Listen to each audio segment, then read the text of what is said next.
உங்க வீட்டுல பெண் குழந்தைகளுக்கு வீரம்னா என்னன்னு சொல்லி கொடுங்க.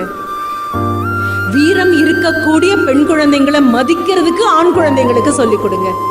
எந்த வீட்டுல தாய் தன்னுடைய மகனுக்கு பெண்களை மதிக்கணும்னு சொல்லி கொடுக்கிறாளோ அந்த உலகத்துல, அந்த வீதியில, அந்த தெருவில் இருக்கக்கூடிய பெண்கள் எல்லாம் எந்த பயமும் இல்லாம இருப்பாங்க அப்படின்னு சொன்னார். பெண்களுக்கு ஏதாவது உதவி செய்யும் பொழுதோ please remember, any country that respects women, any country which celebrates women, any country which holds women as very big power. சமுதாயத்தின் மிகப்பெரிய சக்தியாக எந்த ஒரு நாடு பெண்களை நிமிர்ந்து பார்த்து மரியாதை கொடுக்கிறதோ அந்த நாடு ஒரு பெண்ணுக்கல்ல மரியாதை கொடுக்கிறது, வரப்போற கண்ணுக்கு தெரியாத அடுத்த தலைமுறைக்கு நின்று மரியாதை கொடுக்குது.